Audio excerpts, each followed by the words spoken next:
Je souhaitais poser une question à Madame la ministre de la Transition écologique. Cette question, à laquelle j'associe mes collègues Anne-Sophie Romagny et Franck Menonville, porte sur l'accord du Mercosur.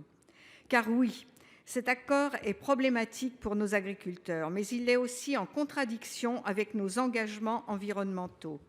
Le rapport de Stéphane Ambert a démontré en 2020 que ses coûts écologiques seront supérieurs à ses gains économiques.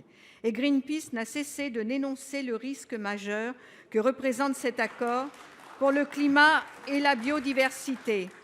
En effet, il ne garantit pas que les importations européennes en provenance des pays du Mercosur ne seront pas liées à la déforestation. Pire, en favorisant les exportations sud-américaines de bœuf ou de biocarburants, il contribuera à l'accélérer. Par-delà la problématique de la déforestation, l'accord est dépourvu de toute exigence contraignante quant au mode de production. Or, les normes environnementales sont autrement plus lâches dans les pays du Mercosur que dans l'Union européenne. C'est un nivellement écologique par le bas au détriment de la planète. Pour y remédier, la France a tenté d'y intégrer de la réciprocité, des normes et des clauses miroirs, sans succès. En l'état, le traité est donc contraire à l'accord de Paris et à la stratégie nationale de lutte contre la déforestation importée.